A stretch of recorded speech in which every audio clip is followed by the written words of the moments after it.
Friends, మనం ఈ వీడియోలో 10th క్లాస్ ఫిజిక్స్లో ఉన్నటువంటి ఇంపార్టెంట్ టాపిక్స్ రివిజన్ చేద్దాము.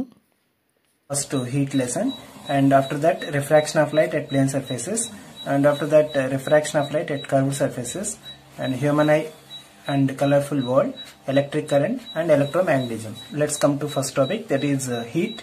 And in heat lesson we want to discuss about heat. And first heat ను గురించి తెలుసుకుందాం. సో హీట్ గురించి మనకి అడిగేటటువంటి ఇంపార్టెంట్ పాయింట్స్ ఏంటంటే, it is a form of energy. It is a form of energy. It is a form of energy. ఇది మనకి ఒక బిట్ గా అడుగుతారు. సో ఈజీగా అడగాలి అని అనుకుంటే కనుక it is a form of energy అని అడుగుతారు. నెక్స్ట్ అలాగే it transfers from a body at high temperature, a body at high temperature to a body at lower temperature, to a body at lower temperature. So heat transfers from dash to dash అంటే a body at higher temperature to a body at lower temperature అని రాయాలి. అలాగే next మీకు అడిగేటటువంటి ఇంకొక concept ఏమిటి అంటే, ఇక్కడ ఒక హాట్ టీ ఉంది ఒక కప్ లో, అలాగే దీంట్లో ఒక కోల్డ్ స్పూన్ ని అరేంజ్ చేశారు అనుకోండి. This is cold spoon and this is hot tea.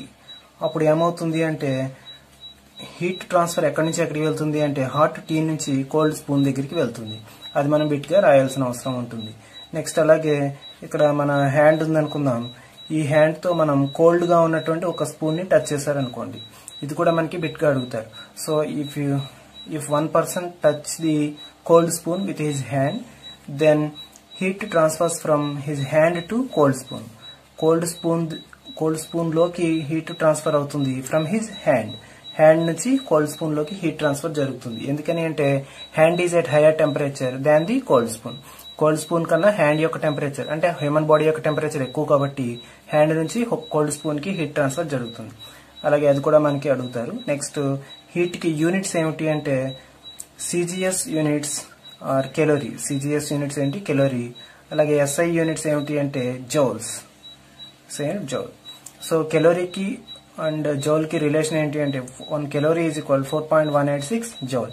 అలాగే మనకి దీన్ని ఇంకెలా అడగచ్చు అంటే 1 కిలో కెలోరీ ఈజ్ ఈక్వల్ అని కూడా అడుగుతారు. 1 kilo calorie is equal into 1000 వేయాలి. సో 4186 జౌల్స్ అవుతుంది. అలాగే నెక్స్ట్ 1 జౌల్ ఈజ్ ఈక్వల్ అని అడిగినా ఆశ్చర్యపోకర్లా. 1 joule is equal 1/4.186. 1 joule is equal 1/4.186 calorie. దీన్నే మనం ఎలా రాయొచ్చు అంటే 4.186 to the power of -1 calorie అని కూడా రాయొచ్చు. So 1 joule is equal 4.186 power -1 calorie అని కూడా బిట్గా అడగడానికి అవకాశం ఉంటుంది. నెక్స్ట్ అలాగే నెక్స్ట్ కాన్సెప్ట్ ఏమిటి అంటే temperature. Next concept is temperature. So temperature means the degree of hotness or coldness of A body is called temperature అంటారు. అంటే ఒక బాడీకి ఎంత కోల్డ్నెస్ ఎక్కువగా ఉంది లేదా ఎంత హాట్నెస్ ఉంది, so that degree of hotness or coldness ని ఏమంటారు అంటే టెంపరేచర్ అంటారు. Degree of hotness or coldness దీన్ని ఏమంటారంటే టెంపరేచర్ అంటారు.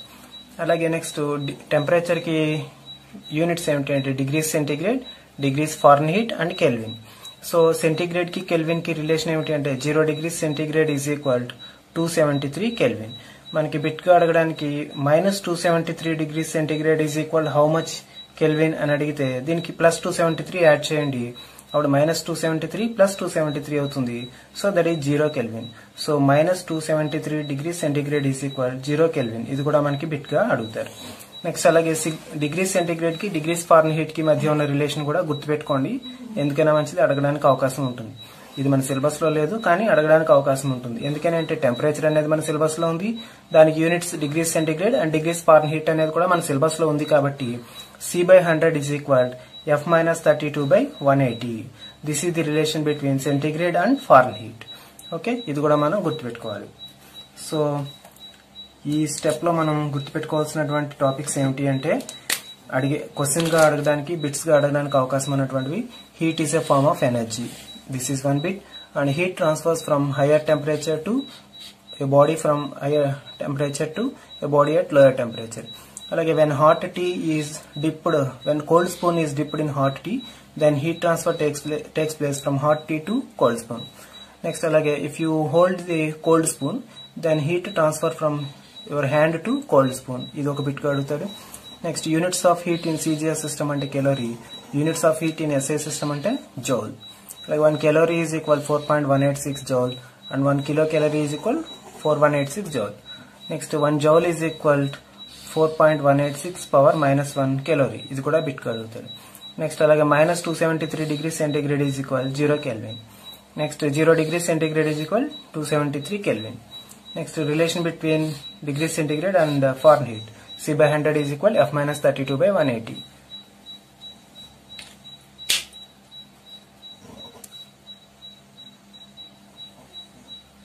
Our next concept is thermal equilibrium. Thermal equilibrium. Thermal equilibrium. So thermal equilibrium అంటే ఇక్కడ ఒక బాడీ ఉంటుంది, ఇది ఒక హైయర్ టెంపరేచర్ దగ్గర ఉంటుంది, ఇక్కడ మరొక బాడీ ఉంటుంది, అది లోయర్ టెంపరేచర్ దగ్గర ఉంది. ఈ రెండు ఒకదాంతో ఒకటి కనెక్ట్ చేస్తే heat transfer takes place from body at higher temperature to body at lower temperature. ఇదేమో హై టెంపరేచర్ దగ్గర ఉంది, ఇదేమో లో టెంపరేచర్ దగ్గర ఉంది అనుకున్నట్లయితే ఈ రెండు ఒకదాంతో ఒకటి కనెక్ట్ చేస్తే హీట్ ట్రాన్స్ఫర్ ఎక్కడి నుంచి ఎక్కడికి జరుగుతుంది, హైయర్ టెంపరేచర్ నుంచి లోయర్ టెంపరేచర్ కి జరుగుతుంది. ఇది ఎంతవరకు జరుగుతుంది అంటే ఈ రెండు టెంపరేచర్స్ కూడా ఈక్వల్ గా ఉండేంత వరకు కూడా జరుగుతుంది. సో ఇక్కడ మీకు ఎలా అడుగుతారు అంటే at thermal equilibrium condition no heat transfer takes place. No heat transfer takes place. మీరు కన్ఫ్యూజ్ చేయడానికి at thermal equilibrium condition heat transfer takes place from a body at higher temperature to a body at lower temperature అని అడిగితే పొరపాటున high temperature నుంచి లో temperature కి వెళ్తుంది కాబట్టి మనం ఇది ఆన్సర్ చేస్తాం. కానీ మీరు ఎట్ థర్మల్ ఈక్విలిబ్రియం అని అనగానే no heat transfer takes place అనేది మీరు గుర్తుపెట్టుకోవాలి. నెక్స్ట్ అలాగే ఇంకొక పాయింట్ గుర్తుపెట్టుకోవాల్సింది ఏంటి అంటే both bodies are at same temperature. Both bodies are at same temperature. ఎందుకని అంటే థర్మల్ ఈక్విలిబ్రియం కండిషన్ అనగానే టూ బాడీస్ కి కూడా సేమ్ టెంపరేచర్ ఉంటుంది. So both bodies are at same temperature అనేది కూడా గుర్తుపెట్టుకోవాలి. నెక్స్ట్ అలాగే టెంపరేచర్ కి సంబంధించి ఇంకొక పాయింట్ ఏమిటి అంటే temperature is a measure of thermal equilibrium. Temperature is a measure of thermal equilibrium. ఇది కూడా మనకి ఇంపార్టెంట్ బిట్ గా అడుగుతారు. థర్మల్ ఈక్విలిబ్రియం కి మెజర్ ఏమిటి అంటే temperature. Temperature is a measure of thermal equilibrium. ఇది ఒక important point. And hour next topic is specific heat.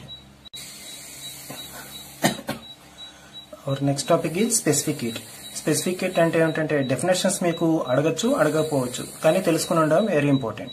ఇక్కడ 1 గ్రామ్ మాస్ ఉన్నటువంటి సబ్స్టెన్స్ ఉందనుకుందాము. దీని యొక్క టెంపరేచర్ ని మనం 1 డిగ్రీ సెంటిగ్రేడ్ రేజ్ చేయాలని అనుకోండి. అప్పుడు ఇచ్చేటటువంటి హీట్ క్వాంటిటీని ఏమంటారంటే స్పెసిఫిక్ హీట్ అంటారు. So that means amount of heat quantity required for 1 gram mass of A substance to increase it's temperature by 1 degree centigrade is called specific heat. So specific heat ని మనం కనుక్కోవడానికి ఒక formula ఉంది, that is Q is equal MS into delta T. So Q అంటే amount of heat absorbed or lost, M అంటే mass of the substance, S అంటే specific heat, delta is the change in temperature. So ఈ ఫార్ములాని base చేసుకుని మనం specific heat S is equal Q by M delta T గా రాయొచ్చు. Q by M delta T. మరి దీనికి యూనిట్స్ ఏమవుతాయంటే Q కి units calorie per gram degree centigrade. ఇది సిజిఎస్ సిస్టమ్ లో యూనిట్స్ అవుతాయి. అలాగే ఎస్ఐ సిస్టమ్ లో యూనిట్స్ ఏమవుతాయి అంటే జౌల్స్ పర్ కేజీ కెల్విన్. ఇది ఎస్ఐ సిస్టమ్ లో ఉన్నటువంటి యూనిట్స్. అలాగే నెక్స్ట్ స్పెసిఫిక్ హీట్ కి సంబంధించినటువంటి ఇంపార్టెంట్ పాయింట్స్ ఏమిటి అంటే స్పెసిఫిక్ హీట్ కనుక దేనికైనా ఎక్కువగా ఉంది అంటే ఒక సబ్స్టెన్స్ కి దాని యొక్క rate of rise in temperature or rate of fall in temperature. Rate of rise or rate of fall in temperature ఎలా ఉంటుంది అంటే స్లోగా ఉంటుంది, తక్కువగా ఉంటుంది. అలాగే నెక్స్ట్ స్పెసిఫిక్ హీట్ కనుక తక్కువగా ఉంటే rate of rise or rate of fall in temperature ఎక్కువగా ఉంటుంది. ఈ 2 పాయింట్స్ కూడా మీరు జ్ఞాపకం ఉంచుకోవాలి. Suppose specific heat of ice ఎంత ఉంది అంటే 0.5 ఉంటుంది. అలాగే స్పెసిఫిక్ హీట్ ఆఫ్ వాటర్ ఎంత ఉంటుంది అంటే 1 ఉంటుంది. సో దీనికి స్పెసిఫిక్ హీట్ ఎక్కువగా ఉంది కాబట్టి rate of rise or rate of fall in temperature తక్కువగా ఉంటుంది దీనికి. అలాగే rate of rise or fall in temperature దీనికి ఎక్కువగా ఉంటుంది. ఎందుకని అంటే ఇక్కడ స్పెసిఫిక్ హీట్ ఎక్కువగా ఉంటే rate of rise in temperature తక్కువగా ఉంటుంది.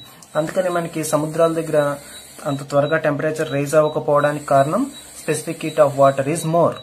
So why the surroundings of oceans we didn't observe much rise in temperature ante due to specific heat of water is more and high. సముద్రాల పక్కన ఎందుకు temperature ఎక్కువగా rise అవ్వదు అంటే specific heat of water is more, అందువలన rate of rise or rate of fall in temperature తక్కువగా ఉంటుంది. Okay, ఆ పాయింట్ మీరు గుర్తుపెట్టుకోవాలి. నెక్స్ట్ అలాగే స్పెసిఫిక్ హీట్ కనుక ఎక్కువగా ఉంటే స్పెసిఫిక్ హీట్ మోర్ అయితే కనుక అదేమవుతుంది అంటే టెంపరేచర్ ని స్లోగా అబ్జార్బ్ చేసుకుని అలాగే స్లోగా రిలీజ్ చేస్తుంది. Slow absorb and slow release చేస్తూ ఉంటుంది. సో అలాగే స్పెసిఫిక్ హీట్ కనుక లెస్ గా ఉంటే దేనికి రివర్స్, ఫాస్ట్ గా అబ్జార్బ్ చేసుకుని ఫాస్ట్ గా రిలీజ్ చేస్తుంది. అందుకని మనకు ఉన్నటువంటి ఎగ్జాంపుల్స్ లో సమోసా, ఇదేమిటి సమోసా అనుకోవాలి. Samosa looks cool outside but hot inside ఉండడానికి కారణం ఏమిటి అంటే దీని లోపల ఉన్నటువంటి ఇంగ్రీడియంట్స్ కి ఎక్కువ స్పెసిఫిక్ హీట్ ఉంటుంది. అలాగే next water melon fruit kept in a refrigerator retain it's coolingness అని కూడా మనకి బిట్ ఉంది. అంటే వాటర్ మెలన్ ఫ్రూట్ ని కనుక మనం రిఫ్రిజిరేటర్ లోంచి తీస్తే దాని లోపల ఉన్నటువంటి కూలింగ్నెస్ ఎక్కువసేపు ఉంటుంది. Why? Because it contains water and this water has more specific heat. So ఇవన్నీ విషయాలు మీరు తెలుసుకుంటే అది ఏబిసిడిలో ఇచ్చినా, మల్టిపుల్ చాయిస్ లో ఇచ్చినా, అసర్షన్ అండ్ రీజన్ లో ఇచ్చినా, అలాగే which is not correct, which is correct అని ఇచ్చినా సరే మీరు ఆన్సర్ చేయగలుగుతారు. ఓకే, సో దీంట్లో గుర్తుపెట్టుకోవాల్సిన పాయింట్ ఏంటంటే at thermal equilibrium condition no heat transfer takes place and both bodies are at same temperature. అలాగే next temperature is a measure of thermal equilibrium, అది అడగచ్చు.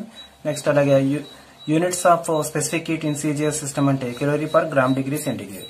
అలాగే next units of specific heat in SI system అంటే joules per KG kelvin. Next అలాగే if specific heat is more then rate of rise in temperature or rate of fall in temperature is less. అలాగే next between specific heat of ice and water, so which one has the ability of rate of rise in temperature less అంటే water.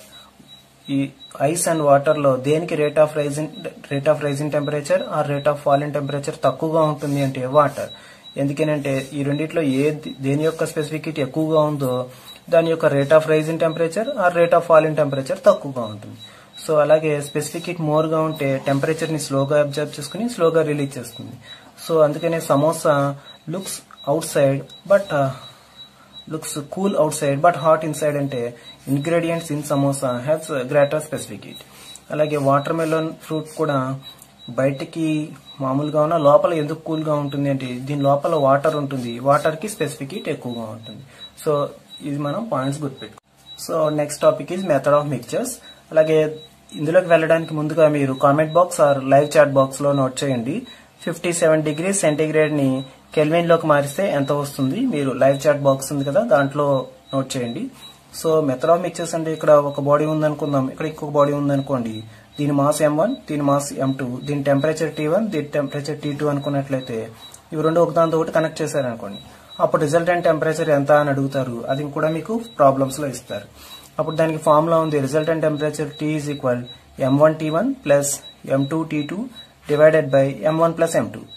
So మీకు exam లో ఇచ్చేటటువంటివి ఎలా ఇస్తారంటే కొంచెం డిఫికల్టీగా ఉండడం కోసం ఒక బాడీ ఏమో 50 గ్రామ్స్ ఉన్నటువంటి ఒక బాడీ ఉంది, అది 40 డిగ్రీస్ సెంటీగ్రేడ్ దగ్గర ఉంది. ఇంకొక 50 గ్రామ్స్ ఉన్నటువంటి మరొక బాడీ ఉంది, అదేమో 27 కెల్విన్ దగ్గర ఉంది. అప్పుడు లేదా 273 కెల్విన్ దగ్గర ఉంది, 273 కెల్విన్ దగ్గర ఉంది. అప్పుడు రిజల్టెంట్ టెంపరేచర్ ఎంత అని అడుగుతారు. అప్పుడు M1 ప్లస్ లో ఇది రాసుకుంటాం, M2 ప్లస్ లో ఇది రాసుకుంటాం, టెంపరేచర్ T1 ఇది వేసుకుంటాం, టెంపరేచర్ T2 ఇది వేసుకోవడానికి ఇక్కడ డిగ్రీ సెంటీగ్రేడ్ లో ఉంది కాబట్టి ఇది మనం కెల్విన్ కూడా సెంటీగ్రేడ్ లోకి మార్చాలి. సెంటీగ్రేడ్ లోకి మార్చాలంటే -273 వేయాలి, అప్పుడు 0 డిగ్రీ సెంటీగ్రేడ్ అవుతుంది.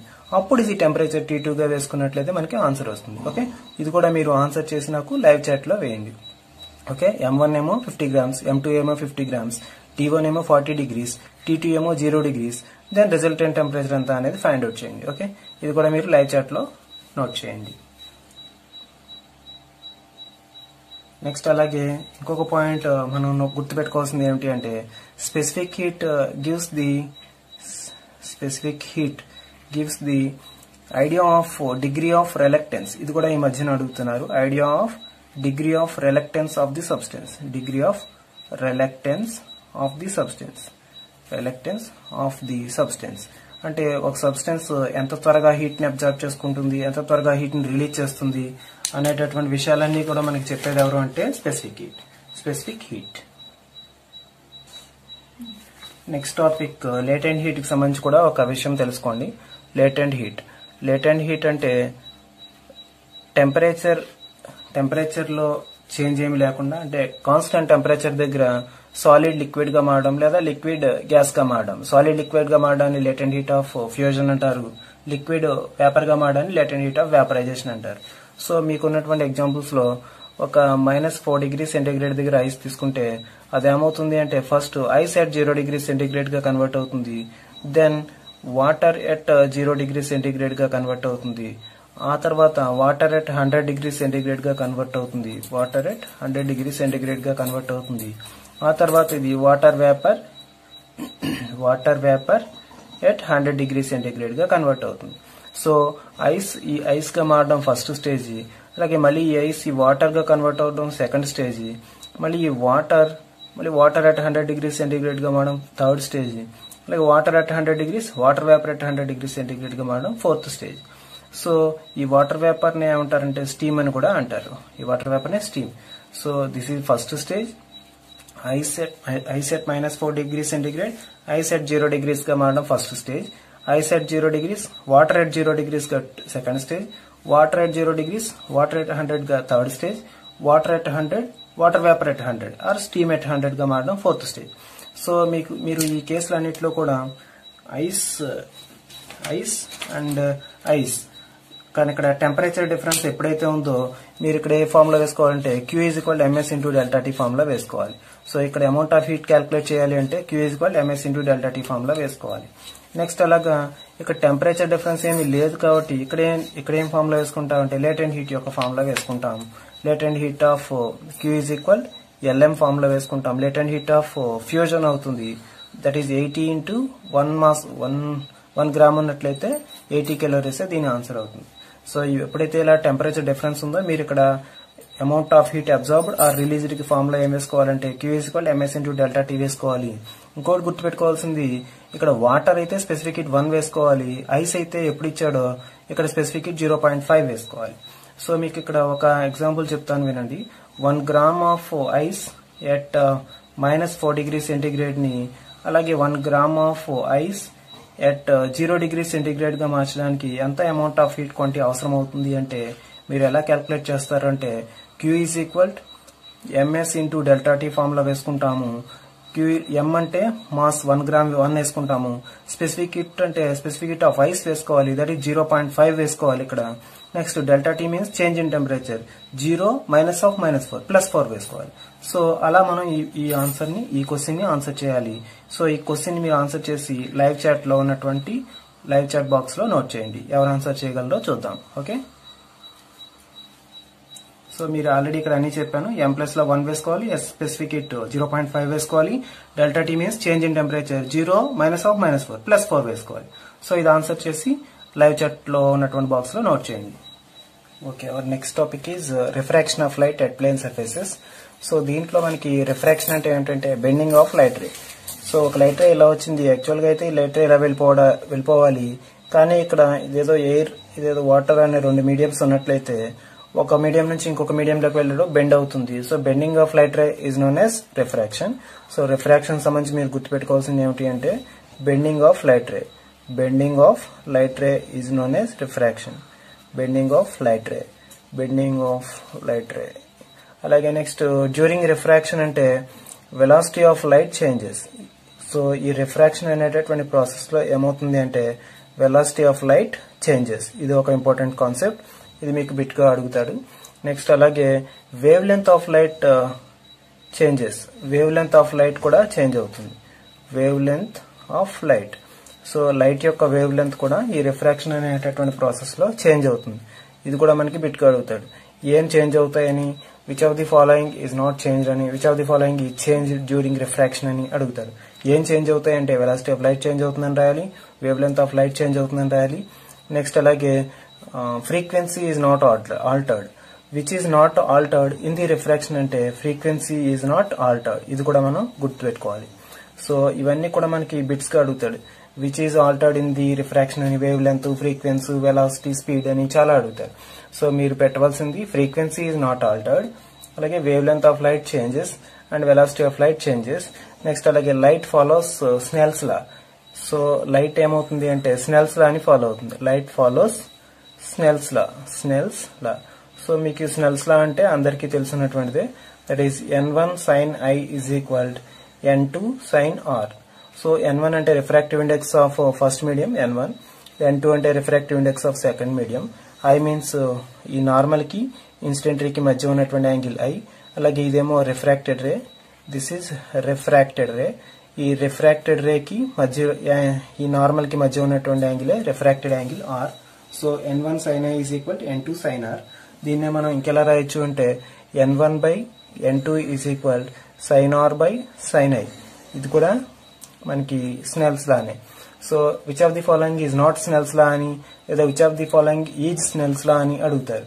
దీన్ని మనం డిఫరెంట్ టైప్స్ లో n1 by n2 is equal sin R by sin I అని, n1 sin I is equal n2 sin R అని, లేదంటే n2 by n1 is equal sin I by sin R అని అడుగుతారు. ఈ అన్ని కేసుల్లో చూడండి n1 sin I is equal n2 sin R. ఇక్కడ కూడా n1 sin I is equal n2 sin R. So ఇవన్నీ కూడా స్నెల్స్ లానే. సో ఇవన్నీ కూడా మనం జ్ఞాపకం ఉంచుకోవాలి. అలాగే నెక్స్ట్ ఇంకొక కాన్సెప్ట్ గుర్తుపెట్టుకోవాల్సింది ఏమిటి అంటే ఇప్పుడు ఇక్కడ లైట్ అనేటటువంటిది డెన్సర్ మీడియం నుంచి రేరర్ మీడియంలోకి వెళ్తే ఏమవుతుంది, అలాగే రేరర్ మీడియం నుంచి డెన్సర్ మీడియంలోకి వెళ్తే ఏమవుతుంది అనే విషయం కూడా తెలుసుకోవాలి. సో ఫస్ట్ ఈ 2 కేసెస్ గురించి కూడా తెలుసుకుందాం. సో ఇది ఫస్ట్ కేసు అనుకోండి, ఇదేమో సెకండ్ కేసు అనుకోండి. That is here is air and water. Air means it is A rarer medium and water means it's a denser medium. So rarer లోంచి denser లోకి వస్తుంది అనుకుందాం. ఇక్కడ వాటర్ లోంచి ఎయిర్ లోకి వస్తుంది అనుకోండి. వాటర్ మీన్స్ ఇక్కడ డెన్సర్ మీడియం, ఎయిర్ మీన్స్ ఇక్కడ రేరర్ మీడియం. ఇప్పుడు ఏమవుతుందో చూద్దాం. సో ఇప్పుడు ఇక్కడ ఎయిర్ లోంచి వాటర్ లోకి, రేరర్ లోంచి డెన్సర్ లోకి వస్తుంది అనుకుందాం. ఇలా ఒక లైట్ రే వస్తుంది అనుకోండి. యాక్చువల్గా అయితే ఈ లైట్ రే ఇలా వెళ్ళిపోవాలి, కానీ రేరర్ లోంచి డెన్సర్ లోకి రావడం వలన టువర్డ్స్ ది నార్మల్ బెండ్ అవుతుంది. So when a light ray is traveling from rarer to denser medium, it bends towards the normal అని రాయాలి. It bends towards the normal. ఇది కూడా మీకు బిట్స్ గా అడుగుతాడు, వెరీ ఇంపార్టెంట్, టువర్డ్స్ నార్మల్. అలాగే ఇక్కడ angle of incidence and angle of refraction relation తీసుకుంటే angle R is less than angle I ఉంటుంది, లేదా angle I is greater than angle R ఉంటుంది. ఈ 2 ఈక్వేషన్స్ కూడా మనం ఈ 2 ఇన్ఈక్వాలిటీస్ ని గుర్తుపెట్టుకోవాలి. నెక్స్ట్ అలాగే డెన్సర్ లోంచి రేరర్ లోకి వెళ్తుంటే ఎప్పుడైనా సరే ఒక లైట్ ఇలా వెళ్తుంది అనుకుందాం. యాక్చువల్గా అయితే ఇలా వెళ్ళిపోవాలి, కానీ ఇక్కడ రేరర్ మీడియం ఉండడం వలన away from the normal bend అవుతుంది, away from the normal. So ఇక్కడ angle I and angle R తీసుకున్నట్లయితే ఇక్కడ ఏమవుతుంది, అవే ఫ్రమ్ ది నార్మల్ వెళ్ళిపోతుంది ఈ లైట్ రే.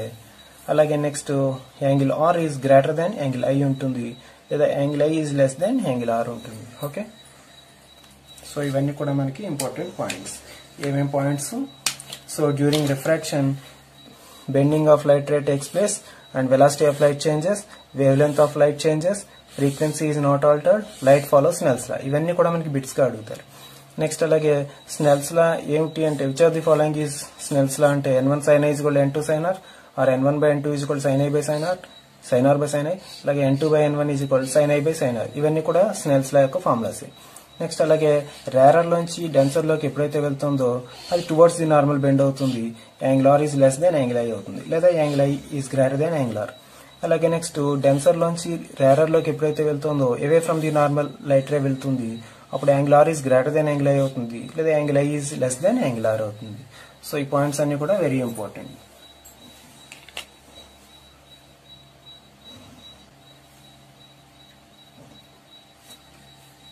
సో ఇక్కడ నెక్స్ట్ టాపిక్ రిఫ్రాక్టివ్ ఇండెక్స్.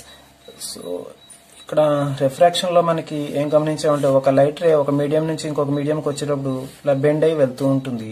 అయితే ఇది ఎంత ఎక్కువగా బెండ్ అవుతుంది అనే విషయాలన్నీ తెలియాలి అంటే రిఫ్రాక్టివ్ ఇండెక్స్ మనకి తెలియాలి. ఈ రిఫ్రాక్టివ్ ఇండెక్స్ ఫార్ములా అంటే n is equal to c by v. n అంటే refractive index, c means velocity of light in vacuum. So దీని వాల్యూ ఎంత ఉంటుంది అంటే 3 × 10⁸ metres per second, 3 × 10⁸ metres per second. కానీ దీన్నే మనకి ఎలా అడగచ్చు అంటే velocity of light in vacuum 3 × 10⁸ metres per second, 3 × 10⁻10 centimetres per second, అలాగే 3 lakhs kilometres per second, 3 lakhs kilometres per second. ఇలా కూడా మనకి ఇవన్నీ కూడా కరెక్ట్ ఆన్సర్స్ అవుతాయి. నెక్స్ట్ అలాగే రిఫ్రాక్టివ్ ఇండెక్స్ ఫార్ములా నోట్ చేసుకున్న వెంటనే కొన్ని మీడియం యొక్క రిఫ్రాక్టివ్ ఇండెక్సెస్ కూడా మీరు చదవాలి ఖచ్చితంగా. ఎందుకని అంటే ఈ రిఫ్రాక్టివ్ ఇండెక్స్ మీకు సిలబస్ లో ఉంది కాబట్టి దీని మీద ఖచ్చితంగా క్వశ్చన్స్ ఇస్తారు కాబట్టి medium and refractive index. Suppose air యొక్క రిఫ్రాక్టివ్ ఇండెక్స్ 1.003 ఇది ఒకటి గుర్తుపెట్టుకోవాలి. నెక్స్ట్ అలాగే ఐస్ యొక్క రిఫ్రాక్టివ్ ఇండెక్స్ 1.31 0.5 వేస్తాం మనం పొరపాటున, ఎందుకంటే ఐస్ యొక్క స్పెసిఫిక్ హీట్ 0.5 అండ్ 1.31 ఇస్తే రిఫ్రాక్టివ్ ఇండెక్స్ 1.31 వేసుకోవాలి. నెక్స్ట్ అలాగే వాటర్ యొక్క రిఫ్రాక్టివ్ ఇండెక్స్ ఎంత అంటే 1.33. సపోజ్ ఇక్కడ మనకి 1 ఇస్తారు, ఎందుకంటే వాటర్ కి స్పెసిఫిక్ హీట్ 1 కాబట్టి మనం స్పెసిఫిక్ హీట్ గుర్తుపెట్టుకుంటాం, పొరపాటున 1 రాసే అవకాశం ఉంటుంది. 1.33 అని గుర్తుపెట్టుకోవాలి. నెక్స్ట్ అలాగే డైమండ్ యొక్క స్పెసిఫిక్ హీట్ తీసుకున్నట్లయితే డైమండ్ యొక్క రిఫ్రాక్టివ్ ఇండెక్స్ తీసుకున్నట్లయితే దట్ ఈస్ 2.42. నెక్స్ట్ అలాగే బెంజీన్ యొక్క రిఫ్రాక్టివ్ ఇండెక్స్ తీసుకున్నట్లయితే 1.5. సో దీంట్లో మీకు ఇంపార్టెంట్ అనిపించినవన్నీ కొన్ని చెప్పాను. సో ఇవన్నీ కూడా మీరు గుర్తుపెట్టుకోవడం మంచిది. నెక్స్ట్ అలాగే స్నెల్స్ లా మీరు ఇప్పుడే నేర్చుకున్నారు. N1 sin I is equal N2 sin R. ఇది కూడా మీకు ఇంపార్టెంట్ బిట్ గా అడుగుతూ ఉంటారు. ఓకే, నెక్స్ట్ అలాగా మీకు నెక్స్ట్ కాన్సెప్ట్ ఏమిటి అంటే లాస్ ఆఫ్ రిఫ్రాక్షన్. అదేంటో చూద్దాం. Laws of refraction. ఈ లాస్ ఆఫ్ రిఫ్రాక్షన్ లో ఏముంటాయి అంటే ఒక 2 లాస్ ఉన్నాయి రిఫ్రాక్షన్ కి సంబంధించి. ఆ 2 లాస్ ఏమిటో తెలుసుకుందాం. ఎప్పుడైనా మనకి టూ మీడియంస్ ఇలా ఉన్నాయి అనుకుంటే, ఒక లైట్ రే ఇలా వస్తుంది ఒక మీడియం నుంచి, యాక్చువల్ గా అయితే ఇలా వెళ్ళాలి, ఇంకొక మీడియం ఉండడం వల్ల ఇలా బెండ్ అయి వెళ్ళింది అనుకుందాం. దీన్ని ఏమంటారంటే దీన్ని నార్మల్ అంటారు. This is called normal and this is called incident ray. And this is called refracted ray. So incident ray కి నార్మల్ కి మధ్య ఉన్న angle of incidence I and refracted ray కి నార్మల్ కి మధ్య ఉన్న angle refracted angle R. So ఈ angle I and angle R అనేవి incident angle and refracted angle. మనకి ఇక్కడ లాస్ ఆఫ్ రిఫ్రాక్షన్ ఏం చెప్తుంది అంటే incident ray, refracted ray and normal. Incident ray, refracted ray and normal. ఇవన్నీ కూడా లైస్ ఆన్ సేమ్ ప్లేన్, ఒకే ప్లేన్ లో ఉంటాయని మనకి చెప్తుంది. సేమ్ ప్లేన్ లో ఉంటాయని ఫస్ట్ లా చెప్తుంది. That is first law of refraction. And second లా ఏం చెప్తుంది అంటే, సో ఈ సెకండ్ లా ఏం చెప్తుంది అంటే light follows Snell's law in refraction. మీకు ఇది కూడా బిట్ గా అడుగుతాడు. లైట్ ఫాలోస్ స్నెల్స్ లా అని, light does not follow Snell's law అని అడుగుతారు మీకు. అప్పుడు ఏం గుర్తుపెట్టుకోవాలి? Light follows Snell's law. N1 sin I is equal N2 sin R. ఇది స్నెల్స్ లా కాబట్టి N1 sin I is equal N2 sin R అవుతుంది.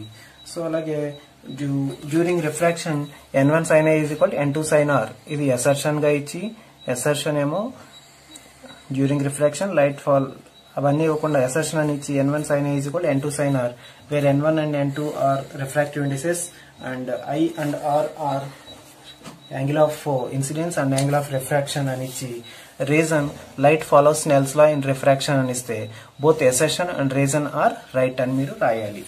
ఓకే, సో మీరు ఈ స్లైడ్ లో గుర్తుపెట్టుకోవాల్సిన ఏంటి అంటే N is equal C/V and velocity of light in vacuum గుర్తుపెట్టుకోవాలి.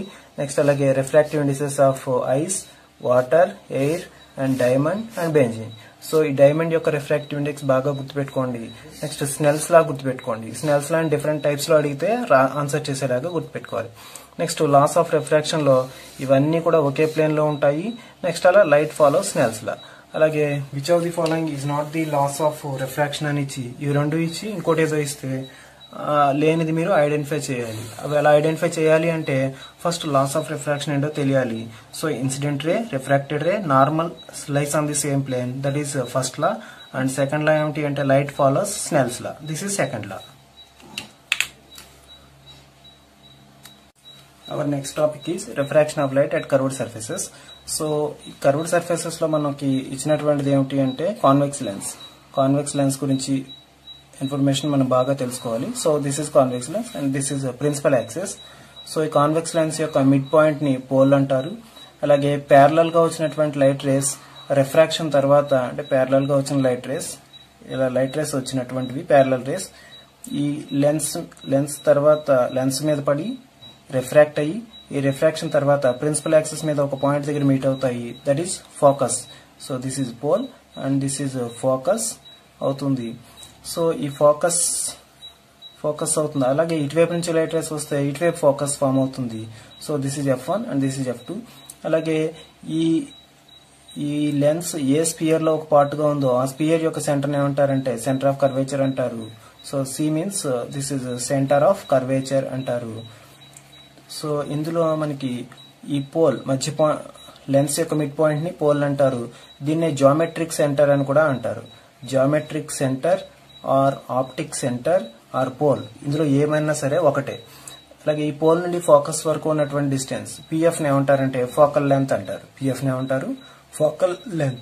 మీకు ఇలా డ్రాయింగ్ ఇచ్చేసి PF అని ఇచ్చి PF ఈజ్ ఈక్వల్ అని అడిగారంటే ఫోకల్ లెంత్ అవుతుంది. లేదా PF ఈజ్ ఈక్వల్ FC అవుతుంది. PF ఈజ్ ఈక్వల్ FC అవుతుంది.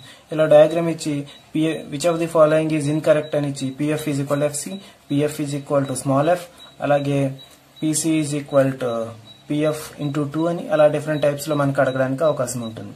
So PC is equal PF into 2 అవుతుంది. అలాగే PF is equal focal length అవుతుంది. PC is equal PF is equal FC అవుతుంది. PF is equal FC అవుతుంది. That means ఇదంతా focal length అనుకుంటే 2 into focal length is equal radius of curvature అవుతుంది. ఈ formula మీరు గుర్తుపెట్టుకోవాలి. So 2F is equal focal length అవుతుంది. సో అప్పుడు రేడియస్ ఆఫ్ కర్వేచర్ ఎంత అవుతుంది మీరు లైవ్ చాట్ బాక్స్ లో నోట్ చేయండి. దీని నుంచి మనం రేడియస్ ఆఫ్ కర్వేచర్ కూడా రాయొచ్చు కదా. రేడియస్ ఆఫ్ కర్వేచర్ ఎంత అవుతుందో మీరు లైవ్ చాట్ బాక్స్ లో నోట్ చేయండి. ఓకే, నెక్స్ట్ అలాగే ఇంకొక విషయం తెలుసుకోవాల్సింది మీకు అలాగే బిట్స్ లో కూడా ఇంకొకలాగా కూడా అడగచ్చు. అదేమిటంటే ఇఫ్ ఫోకల్ లెంత్ ఈజ్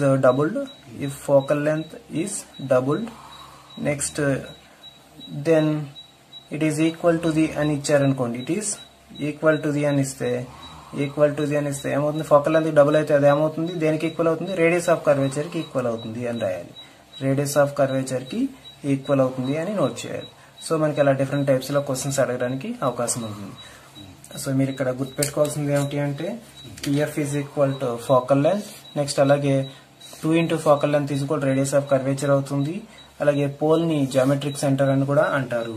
అలాగే ఫోకల్ లెంత్ డబుల్ అయితే అది దేనికి ఈక్వల్ అవుతుంది? రేడియస్ ఆఫ్ కర్వేచర్ కి ఈక్వల్ గా అవుతుంది.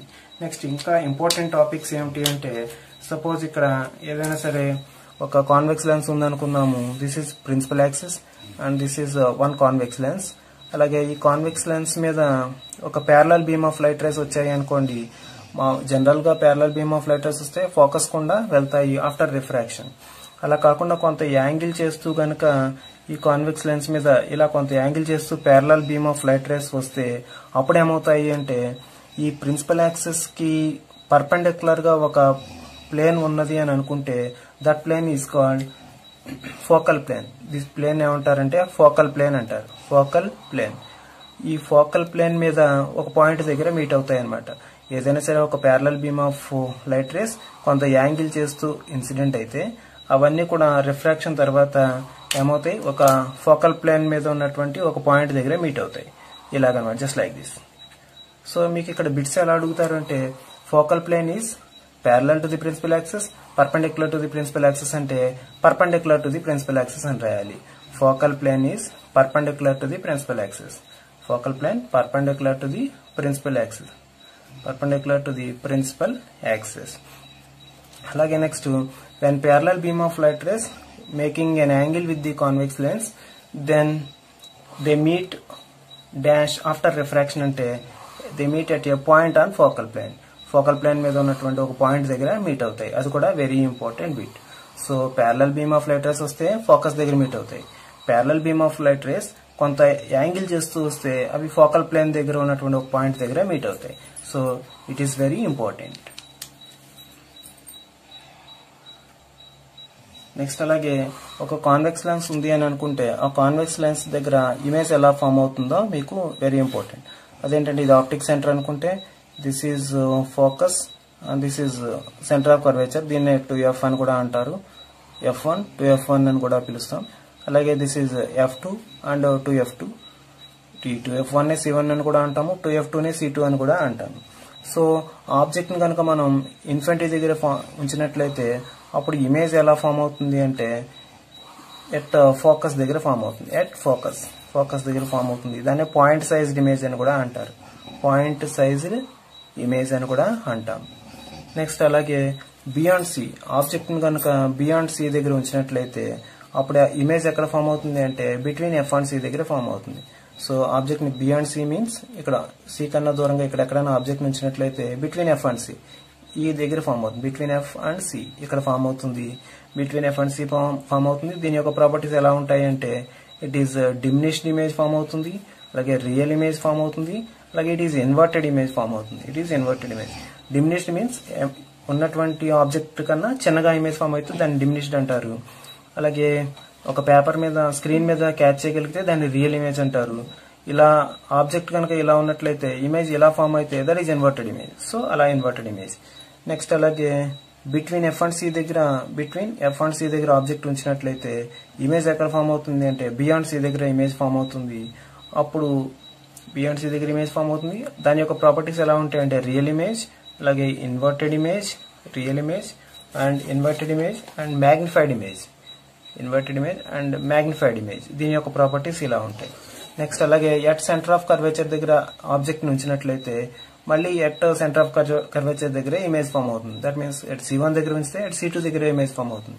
అలాగే బిట్వీన్ F1 అండ్ C1 దగ్గర ఉంచితే బియాండ్ C2 ఇటువైపు ఆబ్జెక్ట్ ఉంచితే ఇటువైపు ఇమేజ్ ఫామ్ అవుతుంది. కాబట్టి F1 దగ్గర ఉంచితే C2 దగ్గర ఫామ్ అవుతుంది. That means between F1 and C1 ఉంచితే బియాండ్ C2 ఫామ్ అవుతుంది.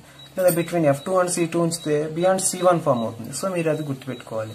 సో బియాండ్ సి అయితే between F and C, between F and C అయితే బియాండ్ సి, ఎట్ సి దగ్గర అయితే ఎట్ సి దగ్గర ఇమేజ్ ఫామ్ అవుతుంది. అది ఎలా ఉంటుంది అంటే సేమ్ సైజ్ ఇమేజ్ ఫామ్ అవుతుంది, అలాగే రియల్ ఇమేజ్ ఫామ్ అవుతుంది, అలాగే ఇన్వర్టెడ్ ఇమేజ్ ఫామ్ అవుతుంది. అలాగే ఎట్ ఫోకల్ పాయింట్ దగ్గర కనుక ఇమేజ్ ఆబ్జెక్ట్ ఉంచినట్లయితే ఇన్ఫినిటీ దగ్గర ఇమేజ్ ఫామ్ అవుతుంది. అలాగే next between F and P దగ్గర ఆబ్జెక్ట్ కనుక ఉంచినట్లయితే అప్పుడు ఇమేజ్ ఎలా ఫామ్ అవుతుంది అంటే వర్చువల్ ఇమేజ్ ఫామ్ అవుతుంది. బిట్వీన్ వర్చువల్ ఇమేజ్ ఫామ్ అవుతుంది. అలాగే మ్యాగ్నిఫైడ్ ఇమేజ్ ఫామ్ అవుతుంది. ఎరెక్టెడ్ ఇమేజ్ ఫామ్ అవుతుంది, అంటే స్ట్రైట్ గా ఉంటుంది. ఎరెక్టెడ్ ఇమేజ్ ఫామ్ అవుతుంది. సో ఈ పాయింట్స్ అన్ని కూడా మీరు గుర్తుపెట్టుకోవాలి. నెక్స్ట్ అలాగే ఇంకొక కాన్సెప్ట్ ఏమిటి అంటే ఇంపార్టెంట్ కాన్సెప్ట్, మీకు ఇవన్నీ కూడా బిట్స్ లో అడుగుతారు.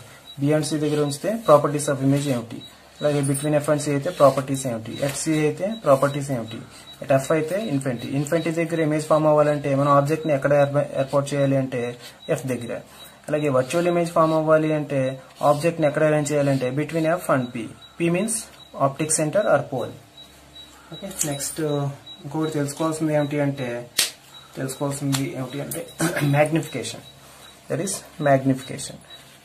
సో మ్యాగ్నిఫికేషన్ గురించి తెలుసుకోవాలి అంటే magnification m is equal to height of the image by height of the object or image distance by object distance. ఇలా మనం గుర్తుపెట్టుకోవాలి. అలాగే ఈ మ్యాగ్నిఫికేషన్ కనుక మైనస్ వాల్యూ వచ్చింది అనుకోండి, సో మైనస్ వాల్యూ వస్తే it is inverted image and plus value వస్తే it is erected image. Okay, next అలాగే this is one case. Next అలాగే ఇట్ ఈస్ లెస్ దాన్ 1 అయితే డిమినిష్డ్ ఇమేజ్, అలాగే గ్రేటర్ దాన్ 1 అయితే enlarged image. Greater than 1 means enlarged image. Is equal to 1 means same size image. It is same size. So ఇది మనం ఇలా గుర్తుపెట్టుకోవాలి. అలాగే next ఈ లెసన్ కి సంబంధించి ఇంపార్టెంట్ కాన్సెప్ట్స్ ఇంకేం అడుగుతున్నాడు అంటే virtual image can be seen by our eyes. Virtual image ని మనం ఏం చేయొచ్చు అంటే కంటితో చూడగలం. Can be seen by our eyes, can be seen. అలాగే next real image cannot be seen by our eyes, cannot be seen with our eyes, cannot be seen. ఈ point మీరు గుర్తుపెట్టుకోవాలి. ఇది మీకు ఖచ్చితంగా బిట్స్ లో అడుగుతున్నాడు. Virtual image can be seen with our eyes and real image cannot be seen with our eyes. That's why it is catched on the screen మీద, అందుకనే మనం పడతాం. నెక్స్ట్ అలాగే ఇంకొక పాయింట్ ఏమిటి అంటే మైక్రోస్కోప్ లో యూజ్ చేసేటటువంటి లెన్స్ ఏమిటి అని అడుగుతున్నారు. సో మైక్రోస్కోప్ లో యూజ్ చేసే లెన్స్ ఏమిటి అంటే that is convex lens. Microscope లో ఇచ్చేసే లెన్స్ ఏమిటి అంటే కాన్వెక్స్ లెన్స్. అలాగే మైక్రోస్కోప్ లో ఆబ్జెక్ట్ యొక్క మ్యాగ్నిఫైడ్ ఇమేజ్ ఫామ్ అవ్వాలి అంటే ఆబ్జెక్ట్ ని ఎక్కడ ఏర్పాటు చేయాలి అని అడుగుతున్నారు. అప్పుడు to look at position and size of image అలా కాదు. So to get the magnified image of the object, so the object is placed less than its focal length అంటే మైక్రోస్కోప్ లో మనం కాన్వెక్స్ లెన్స్ ని యూజ్ చేస్తాం. So microscope లో convex lens ని use చేస్తాము. ఈ ఆబ్జెక్ట్ ని ఎక్కడ ఏర్పాటు చేయాలి అంటే ఈ కాన్వెక్స్ లెన్స్ యొక్క ఫోకల్ లెంత్ కన్నా తక్కువ డిస్టెన్స్ లో, less than it's focal length దగ్గర ఈ ఆబ్జెక్ట్ ఉంచితే అప్పుడు మనకి మ్యాగ్నిఫైడ్ ఇమేజ్ ని మనం చూడవచ్చు. సో ఈ పాయింట్స్ అన్ని కూడా మనకి బిట్స్ గా అడుగుతున్నాడు. నెక్స్ట్ టాపిక్ మనకి ఉన్నటువంటిది ఏమిటి అంటే సిలబస్ లో లెన్స్ ఫార్ములా కూడా మనకి సిలబస్ లో ఉన్నది. ఆ లెన్స్ ఫార్ములా ఏంటో చూద్దాం. లెన్స్ ఫార్ములా ఏమిటి అంటే 1/f is equal 1/v minus 1/u. So ఇందులో v అంటే ఇమేజ్ డిస్టెన్స్, u అంటే ఆబ్జెక్ట్ డిస్టెన్స్, f అంటే ఫోకల్ లెంత్. సో దీంట్లో మీరు ప్రాబ్లమ్స్ లో బాగా గుర్తుపెట్టుకోవాల్సినటువంటి విషయాలు ఏమిటి అంటే ఎప్పుడైనా సరే మనకి కాన్వెక్స్ లెన్స్ ఇచ్చారు అంటే దాని యొక్క ఫోకల్ లెంత్ పాజిటివ్ గా తీసుకోండి. So focal length is positive means it's a convex lens. So convex lens కి ఎప్పుడు ఫోకల్ లెంత్ పాజిటివ్ గా తీసుకోండి. అలాగే కాన్కేవ్ లెన్స్ ఇస్తే కనుక దాని యొక్క ఫోకల్ లెంత్ ఎలా తీసుకుంటారు, నెగిటివ్ గా తీసుకోండి.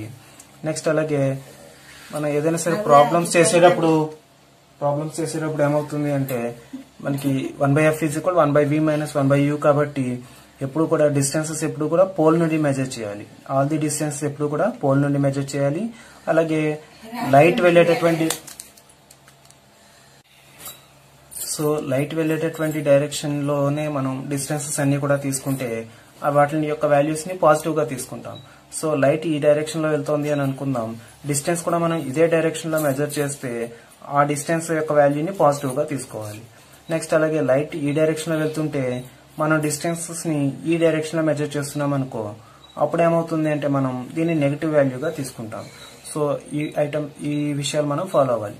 పోల్ నుంచి డిస్టెన్స్ మెజర్ చేయాలి. సపోజ్ ఆబ్జెక్ట్ కనుక ఇక్కడ ఉందని అనుకోండి, అప్పుడు ఈ కాన్వెక్స్ లెన్స్ కి ఆబ్జెక్ట్ కి మధ్య ఉన్నటువంటి డిస్టెన్సే ఆబ్జెక్ట్ డిస్టెన్స్ అవుతుంది. మరి ఆబ్జెక్ట్ డిస్టెన్స్ తీసుకునేటప్పుడు మనం సైన్ ఎలా తీసుకోవాలంటే ఒక 20 సెంటీమీటర్స్ డిస్టెన్స్ లో ఉంది అని అన్నారనుకోండి, ఆబ్జెక్ట్ నుంచి లైట్ వస్తుంది కాబట్టి లైట్ ఈ డైరెక్షన్ లో వస్తుంది. మన డిస్టెన్స్ దేని నుంచి మెజర్ చేస్తాం, పోల్ నుండి మెజర్ చేస్తాం కాబట్టి డిస్టెన్స్ ఇటువైపు నుండి మెజర్ చేస్తాం. లైట్ ఇలా వెళ్తోంది, డిస్టెన్స్ మనం ఆపోజిట్ లో మెజర్ చేస్తున్నాం, అప్పుడు నెగిటివ్ సైన్ తీసుకోవాలి. So u is equal to -20 centimetres అవుతుంది. సో ఈ కాన్వెక్స్ లెన్స్ యొక్క ఫోకల్ లెంత్ ఏదో 10 సెంటీమీటర్స్ ఇచ్చారనుకోండి, ఈ కాన్వెక్స్ లెన్స్ కాబట్టి +10 సెంటీమీటర్స్ తీసుకోవాలి. అప్పుడు మనం ఈ ఫార్ములాలో వేసుకుని v వాల్యూని ఫైండ్ అవుట్ చేయొచ్చు. సో ప్రాబ్లమ్స్ చేసేటప్పుడు మీకు ఇంపార్టెంట్ పాయింట్స్ ఏమిటి అంటే ఫోకల్ లెంత్ పాజిటివ్ గా తీసుకోండి కాన్వెక్స్ లెన్స్ ఇచ్చినప్పుడు. అలాగే లైట్ వెళ్ళేటటువంటి డైరెక్షన్ లో డిస్టెన్స్ మెజర్ చేస్తుంటే పాజిటివ్ గా తీసుకోండి. లైట్ వెళ్ళేటటువంటి డైరెక్షన్ కన్నా ఆపోజిట్ డైరెక్షన్ లో డిస్టెన్స్ మెజర్ చేస్తే నెగిటివ్ గా తీసుకోవాలి. సో ఈ పాయింట్స్ గుర్తుపెట్టుకోవాలి. So next topic is human I and colourful world. So human I and colourful world లో మనకి అడగడానికి ఇంపార్టెంట్ క్వశ్చన్స్ ఏమిటి అంటే, సపోజ్ మనకి ఇక్కడ హ్యూమన్ ఐలో 25 సెంటీమీటర్స్ వరకు మనకి ఏమి కనిపించదు, 25 సెంటీమీటర్స్ నుండి కనిపిస్తుంది. సో దీన్ని ఏమంటారంటే least distance of distinct vision. Least distance of distinct vision. దీని వాల్యూ ఎంత అంటే 25 సెంటీమీటర్స్. మనకి మామూలుగా ఇచ్చినటువంటి ఎగ్జామ్స్ లో least distance of distinct vision is equal అని అడుగుతారు, 25 సెంటీమీటర్స్ రాస్తారు. కానీ మనకి కాంపిటేటివ్ ఎగ్జామ్స్ లో suppose a person puts one pen before another person at a distance of 10 centimeter, can he watch the stick అని అడిగితే he can't watch the stick. Why? Because it is in the limit of least distance of distinct vision అని మనం రాయాలి. అంటే ఇక్కడ ఎవడో ఒక person ఉన్నాడు, వాడికి ఒక 10 సెంటీమీటర్ డిస్టెన్స్ లో ఏదో ఒక స్టిక్ కానీ ఏదైనా ఒక ఆబ్జెక్ట్ ఉంచినట్లయితే వీడు దీన్ని క్లియర్ గా చూడలేడు. ఎందుకంటే 10 సెంటీమీటర్ లో ఉంది కాబట్టి వీడు క్లియర్ గా చూడలేడు అని మనం ఆన్సర్ చేయాలి. 25 సెంటీమీటర్స్ దాటిన తర్వాత మాత్రమే మనం నీట్ గా చూడగలుగుతాం. దాన్ని ఏమంటారు least distance of distinct vision అంటారు. సో ఇది ఒకటి గుర్తుపెట్టుకోవాలి. నెక్స్ట్ అలాగే ఇక్కడ కంటి దగ్గర నుంచి మనకి 60 degrees యాంగిల్లో ఉన్నటువంటి ఆబ్జెక్ట్స్ మాత్రమే మనం పర్ఫెక్ట్ గా చూడగలుగుతాము. దీన్ని ఏమంటారంటే యాంగిల్ ఆఫ్ విజన్ అంటారు. Angle of vision. Angle of vision of eyes, normal eye is 60 degrees. Next అలాగా ఇంకొకటి నెక్స్ట్ మనకి ఇంపార్టెంట్ కాన్సెప్ట్ ఏమిటి అంటే హ్యూమన్ ఐ. హ్యూమన్ ఐ, ఈ హ్యూమన్ ఐలో మనకి చాలా ఇంపార్టెంట్ పాయింట్స్ అన్ని వస్తాయి. హ్యూమన్ ఐ, ఈ హ్యూమన్ ఐలో ఏమేమి వస్తాయో చూద్దాం. హ్యూమన్ ఐలో ఫస్ట్ మనం గుర్తుపెట్టుకోవాల్సింది హ్యూమన్ ఐలో కార్నియా ఉంటుంది. హ్యూమన్ ఐలో this is cornea. This is cornea. ఈ కార్నియాకి సంబంధించి ఏమిటి అంటే front part of I. It is called front part of I. Front part of I అంటారు కార్నియాని. నెక్స్ట్ అలాగే it is visible part of I. It is visible part. Visible part of I అని కూడా అంటారు. Next అలాగే transparent protective membrane. Transparent protective membrane. మన ఐలో ఉన్నటువంటి transparent protective membrane ఏమిటి అంటే మనం ఏం రాయాలి? కార్నియా అని రాయాలి. నెక్స్ట్ అలాగే behind cornea there is aqueous humour. దీంట్లో ఏముంటుందంటే కార్నియా వెనకాల ఆక్వస్ హ్యూమర్ అనేటటువంటి ఒక లిక్విడ్ ఉంటుంది. ఈ లిక్విడ్ ఏం చేస్తుంది అంటే మన కంటిని డ్యామేజెస్ కాకుండా కాపాడుతూ ఉంటుంది. సో ఆక్వస్ హ్యూమర్ గురించి రాసుకోవాలి అంటే ఆక్వస్ హ్యూమర్ గురించి మనకి ఇచ్చేటటువంటి బిట్స్ ఏమని ఉంటాయి అంటే it protects I from damages. It protects I from damages. So మనకి డ్యామేజ్ కాకుండా ఉపయోగపడడానికి ఉండే లిక్విడ్ ఏమిటి అంటే ఆక్వస్ హ్యూమర్. నెక్స్ట్ ఈ ఆక్వస్ హ్యూమర్ తర్వాత ఉన్నటువంటిది ఏమిటి అంటే ఐరిస్. ఆక్వస్ హ్యూమర్ వెనకాల ఉన్నటువంటిది ఐరిస్. సో ఈ ఐరిస్ కి సంబంధించి మనల్ని అడగడానికి ఉన్న బిట్స్ ఏమిటి అంటే ఇట్స్ ఏ మస్క్యులర్ డయాఫ్రమ్. ఇది మస్క్యులర్ డయాఫ్రమ్ లాగా పనిచేస్తుంది. So it's a muscular diaphragm. అలాగే it's a coloured part of the eye. It's a coloured part of the eye. Coloured part of eye. Coloured part of eye ఏమిటి అంటే iris అని note చేయాలి. Next iris లో ఏముంటుంది అంటే small whole in it. So iris లో small whole ఉంటుంది. ఈ స్మాల్ హోల్ నే ఏమంటారంటే ప్యూపిల్ అంటారు. స్మాల్ హోల్ నే ప్యూపిల్. This is pupil. ఈ ప్యూపిల్ వెనకాల మనకి ఐలెన్స్ ఉంటుంది. ఐలెన్స్. సో ఈ ప్యూపిల్ మీద ఉన్నటువంటి బిట్స్ కూడా మనం ఒకసారి చూద్దాం. Next behind eye lens there is retina. అలాగే నెక్స్ట్ లెన్స్ కి సంబంధించి కూడా మనం ఇంపార్టెంట్ బిట్స్ అడుగుతారు. ఆ లెన్స్ కి సంబంధించి అడిగేటటువంటి బిట్స్ ఏమిటి అంటే ఇట్స్ హార్డ్ ఇన్ మిడిల్. అంటే మిడిల్ లో లెన్స్ ఎలా ఉంటుంది అంటే హార్డ్ గా ఉంటుంది. Hard in middle. అలాగే next soft towards outer edge. అంటే అవుటర్ ఎడ్జ్ కి వెళ్లే కొద్ది కూడా ఎలా ఉంటుంది అంటే soft towards outer edge. Outer edge వైపుకి వెళ్లే కొద్ది కూడా ఇది ఎలా ఉంటుంది అంటే సాఫ్ట్ గా ఉంటుంది. నెక్స్ట్ అలాగా ఇది ఏ లెన్స్ అంటే it's a convex lens or concave lens అని అడిగితే ఇట్స్ ఏ కాన్వెక్స్ లెన్స్ అని మనం నోట్ చేయాలి. Next focal length of I ఎంత ఉంటుంది అంటే 2.5 సెంటీమీటర్స్ ప్లస్ 2.5 సెంటీమీటర్. ఎందుకంటే ఇది కాన్వెక్స్ లెన్స్ కాబట్టి. సో అలాగే next distance between lens and retina. Distance between lens and retina ఎంత ఉంటుంది అంటే బిట్వీన్ లెన్స్ అండ్ రెటీనా ఎంత ఉంటుంది అంటే 2.5 సెంటీమీటర్. ఆబ్జెక్ట్ డిస్టెన్స్ ఎంత ఉన్నప్పటికీ కూడా ఈ రెటీనాకి అలాగే లెన్స్ కి మధ్య ఉన్నటువంటి డిస్టెన్స్ 2.5 సెంటీమీటర్సే ఉంటుంది. సో ఇలా ఉండేలాగా ఐ లెన్స్ ఏమవుతుంది అంటే దాని ఫోకల్ లెంత్ ని అడ్జస్ట్ చేసుకుంటుంది. దాన్ని ఏమంటారంటే అకామిడేషన్ అంటారు. ఏమంటారు? Accommodation of eye lens. That means adjustment of focal length of eye lens. Next ఈ ఐ యొక్క మాక్సిమం ఫోకల్ లెంత్ ఎంత ఉంటుంది అంటే F maximum is equal 2.5 centimetres ఉంటుంది. ఐ యొక్క మినిమం ఫోకల్ లెంత్ ఎంత ఉంటుంది? F minimum is equal 2.27 centimetres ఉంటుంది.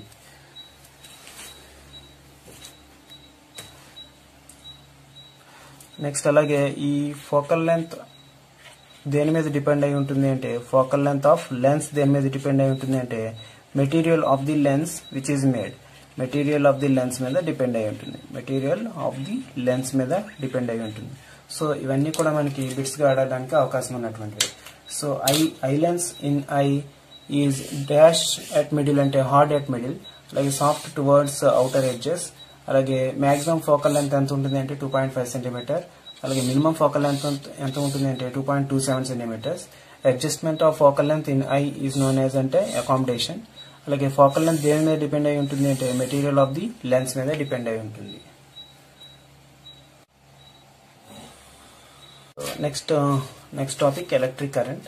ఎలక్ట్రిక్ కరెంట్ లెసన్ లో మనం ఏం తెలుసుకోవాలంటే ఎలక్ట్రిక్ కరెంట్ డెఫినేషన్ ఉంది. Current I is equal Q/T. అంటే ఇక్కడ ఏదైనా ఒక కండక్టర్ ఉంది అనుకుంటే Q అనే ఛార్జ్ పాసింగ్ అవుతుంది అనుకుందాం T అనే సెకండ్స్ లో.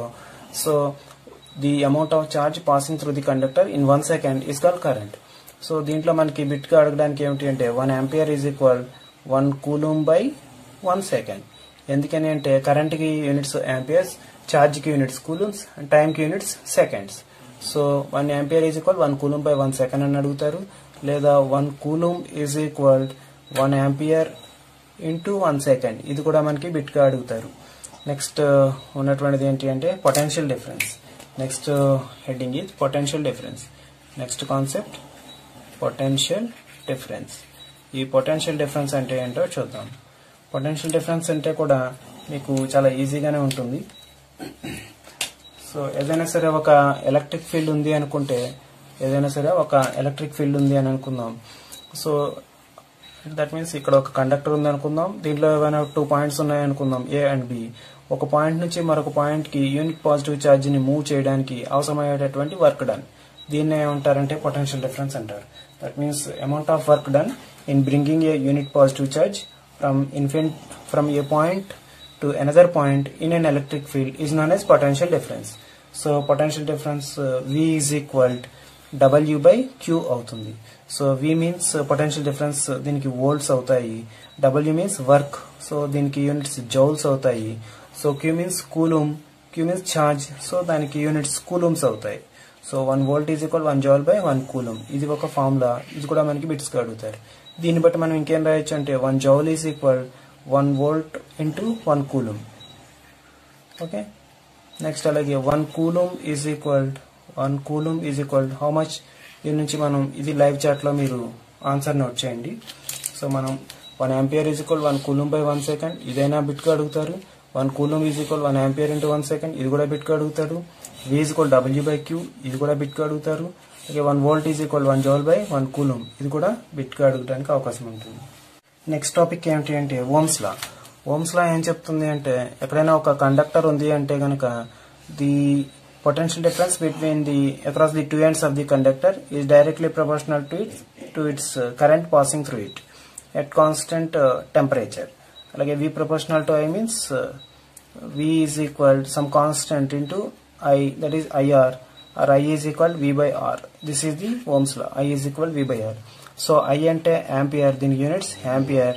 V అంటే వోల్టేజ్, దీనికి units 1 volt. And R means resistance, దీనికి యూనిట్స్ ఓమ్.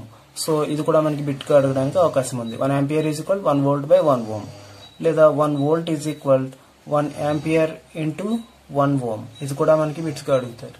సో ఈ రకంగా మనకి బిట్స్ గా అడగడానికి అవకాశం ఉన్నటువంటివన్నీ కూడా మనం ప్రాక్టీస్ చేయాలి. సో ఓమ్స్ లోని ఫాలో అయ్యే కండక్టర్స్ ని ఓమిక్ కండక్టర్స్ అంటారు. ఈ ఓమిక్ కండక్టర్స్ లో V కి I కి కనుక గ్రాఫ్ గీస్తే ఇది ఒక స్ట్రైట్ లైన్ వస్తుంది. సో దీనికి ఎగ్జాంపుల్స్ ఏమిటి అంటే metals, all metals are examples of ohmic conductors. మరి నాన్ ఓమిక్ కండక్టర్స్ కి ఎగ్జాంపుల్ ఏమిటి అంటే నాన్ ఓమిక్ కండక్టర్స్ కి ఎగ్జాంపుల్ సెమీ కండక్టర్స్ అన్ని కూడా non ohmic conductors. That means LED bulb కానీ, జెర్మేనియం కానీ, సిలికాన్ కానీ, ఇవన్నీ కూడా నాన్ ఓమిక్ కండక్టర్స్. మరి నాన్ ఓమిక్ కండక్టర్స్ కి గ్రాఫ్ గీస్తే ఎలా వస్తుంది అంటే V కి I కి మధ్య గ్రాఫ్ గీస్తే అది స్ట్రైట్ లైన్ గా ఉండదు, కర్వ్డ్ లైన్ వస్తుంది. Okay, so this is the difference between ohmic and non ohmic conductors. Next factors effecting resistance of the resistance of the conductor, affecting the resistance of conductor. So A factors resistance ని effect చేస్తాయి అంటే are resistance length మీద depend అయి ఉంటుంది, R proportional to L. That means R1 by R2 is equal L1 by L2. దీని మీద మీకు ఖచ్చితంగా ప్రాబ్లమ్స్ అడుగుతారు. ఇక్కడ ఒక వైర్ ఉంది, దీని యొక్క రెసిస్టెన్స్ 8 ఓం, అలాగే దీని యొక్క లెంత్ L1 2 మీటర్స్ అని అనుకోండి. ఇక్కడ మరొక వైర్ ఉంది, దాని యొక్క లెంత్ 4 మీటర్స్, దాని యొక్క రెసిస్టెన్స్ ఎంత అని అడుగుతారు. సో దీన్ని మీరు ఈ ఫార్ములాలో సబ్స్టిట్యూట్ చేసి ఆన్సర్ని లైవ్ చాట్ బాక్స్లో నోట్ చేయండి. ఓకే, సో R1 ఉంది, L1 ఉంది, L2 ఉంది, R2 ఫైండ్ అవుట్ చేయాలి. ఈ ఫార్ములాని యూజ్ చేసి మనం ఫైండ్ అవుట్ చేయండి. నెక్స్ట్ అలాగే ఇంకొకటి ఏంటంటే relation R proportional to 1/A. R is inversely proportional to area of cross section. That means R1/R2 is equal A2/A1. ఈ ఫార్ములా కూడా నోట్ చేసుకోవాలి. సపోజ్ R1 ఎంతో కొంత ఇస్తారు, R2 ఎంతో కొంత ఇస్తారు, A1 ఇచ్చి A2ని ఫైండ్ అవుట్ చేయమంటే మనం ఈ ఫార్ములాని యూజ్ చేసి మనం ఫైండ్ అవుట్ చేయొచ్చు. అలాగే ఏరియా ఇవ్వకుండా రేడియస్ మాత్రమే ఇచ్చారు అంటే, సపోజ్ ఇది వైర్ అనుకుంటే ఇది ఏరియా ఆఫ్ క్రాస్ సెక్షన్ కాబట్టి ఈ రేడియస్ ఇచ్చినట్లయితే దీని ఏరియా ఎలా ఫైండ్ అవుట్ చేయాలి? πr² ఫార్ములాని యూజ్ చేసి మనం ఫైండ్ అవుట్ చేస్తాం. π అంటే 22/7, ఇక్కడ ఇచ్చినటువంటి రేడియస్ తో మనం ఫైండ్ అవుట్ చేస్తాం. ఓకే,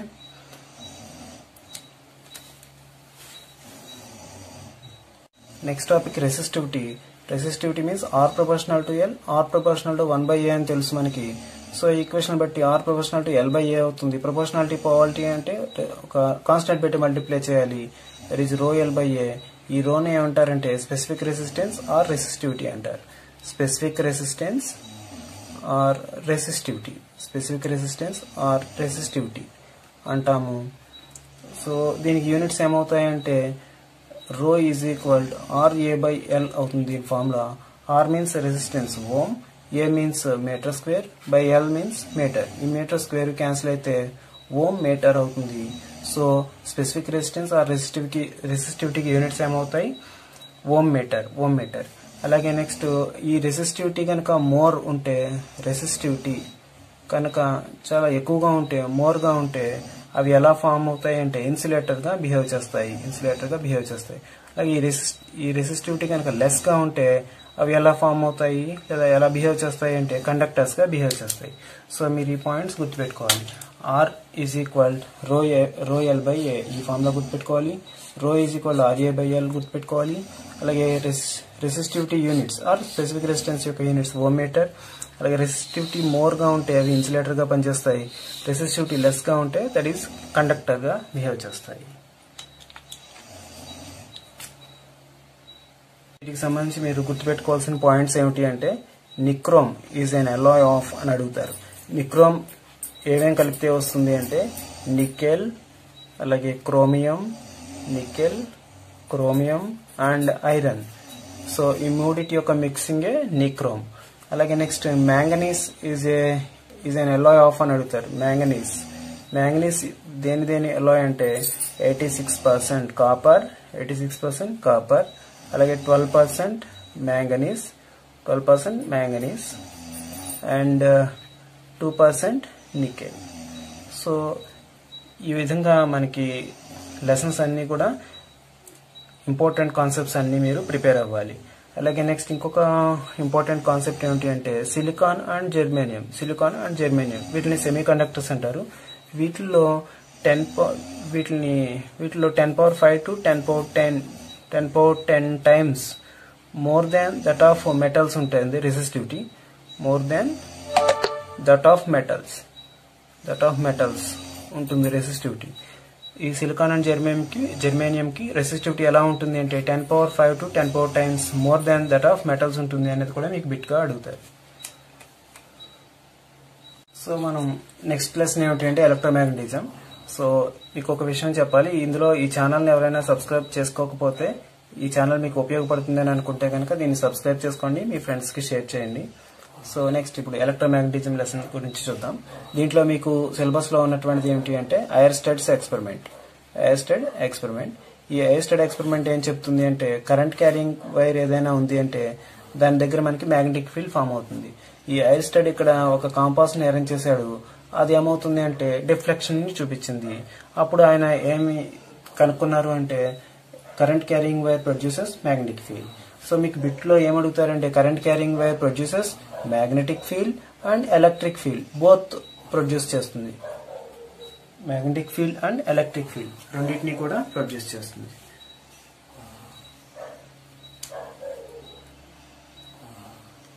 సో మీకు ఇక్కడ ఎలక్ట్రిక్ ఫీల్డ్ ప్రొడ్యూస్ చేస్తుందా మ్యాగ్నెటిక్ ఫీల్డ్ ప్రొడ్యూస్ చేస్తుందా అని అడిగితే both electric field and magnetic field కూడా ప్రొడ్యూస్ చేస్తుందని రాయాలి. అలాగే నెక్స్ట్ కరెంట్ క్యారింగ్ వైర్ కింద కాంపాస్ ని కనుక మనం ప్లేస్ చేస్తే అది ఖచ్చితంగా నార్త్ అండ్ సౌత్ డైరెక్షన్స్ ని చూపించదు. ఎందుకని అంటే కరెంట్ క్యారింగ్ వైర్ దగ్గర దీని వల్ల కొంత మ్యాగ్నెటిక్ ఫీల్డ్ ఉంటుంది కాబట్టి ఎర్త్ యొక్క మ్యాగ్నెటిక్ ఫీల్డ్ ఈ మ్యాగ్నెటిక్ ఫీల్డ్ రెండు ఇన్ఫ్లుయెన్స్ అయ్యి నార్త్ అండ్ సౌత్ డైరెక్షన్స్ ని చూపించదు. అలాగే నెక్స్ట్ దీంట్లో మనం ఇంకా తెలుసుకోవాల్సినవి ఏమిటి అంటే ఇక్కడ ఒక మ్యాగ్నెట్ ఉంది అంటే మ్యాగ్నెట్ యొక్క నార్త్ పోల్ నుండి సౌత్ పోల్ వరకు కూడా మ్యాగ్నెటిక్ లైన్స్ ఆఫ్ ఫోర్స్ ఇలా ఫామ్ అవుతూ ఉంటాయి. సో ఈ మ్యాగ్నెటిక్ లైన్స్ గురించి కూడా మీకు ఇంపార్టెంట్ బిట్స్ అడుగుతారు. నార్త్ పోల్ నుండి స్టార్ట్ అవుతాయి, అలాగే సౌత్ పోల్ లోకి ఎంటర్ అయిపోతాయి. అలాగే వీటికి సంబంధించి మిమ్మల్ని అడిగేటటువంటి బిట్స్ ఎలా ఉంటాయి అంటే ఈ magnetic lines of force north pole నుండి స్టార్ట్ అవుతాయి అదొకటి, అలాగే సౌత్ పోల్ లో ఎండ్ అవుతాయి అదొకటి.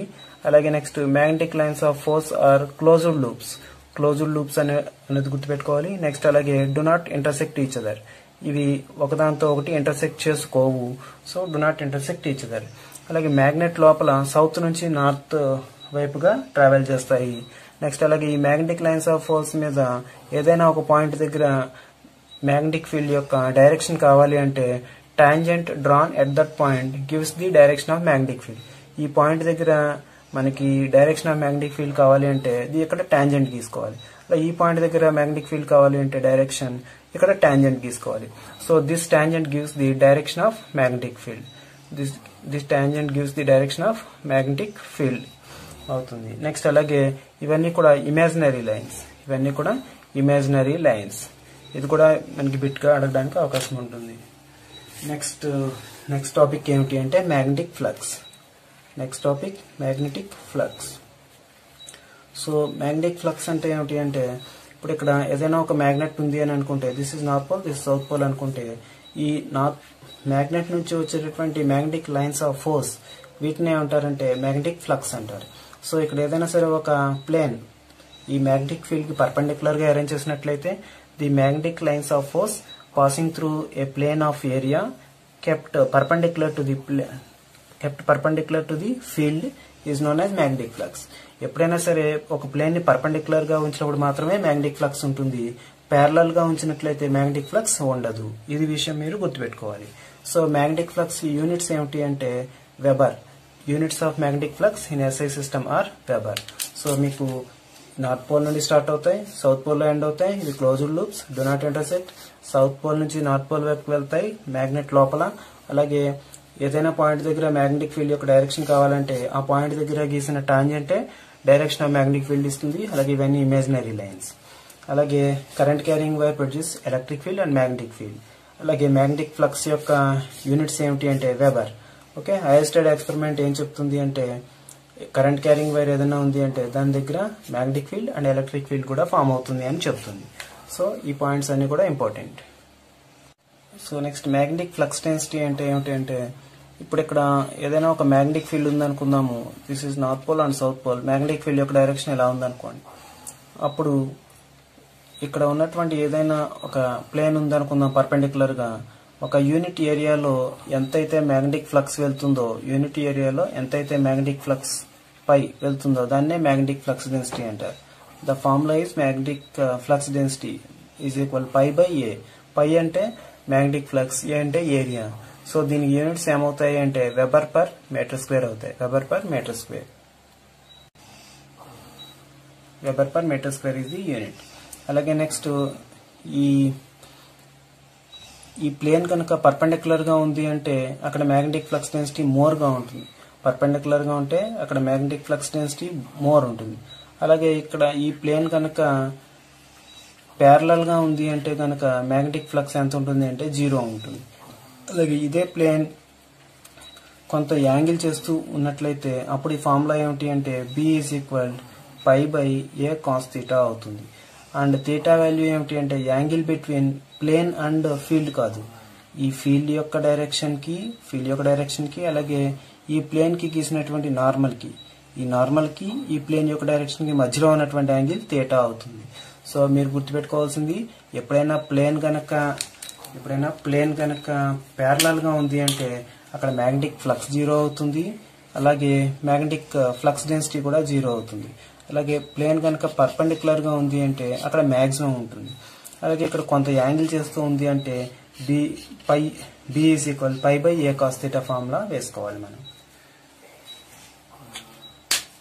సో వీటి గురించి మనం ప్రాబ్లమ్స్ కూడా చేసాం మన వీడియో ఛానల్లోనే IIIT వీడియో లెసన్స్లో మీకు ఈ ఎలక్ట్రోమాగ్నెటిజం సంబంధించినటువంటి ప్రాబ్లమ్స్ అలాగే వీడియో లెసన్ కూడా మీకు ఫైండ్ అవుట్ చేయగలుగుతారు. Okay right.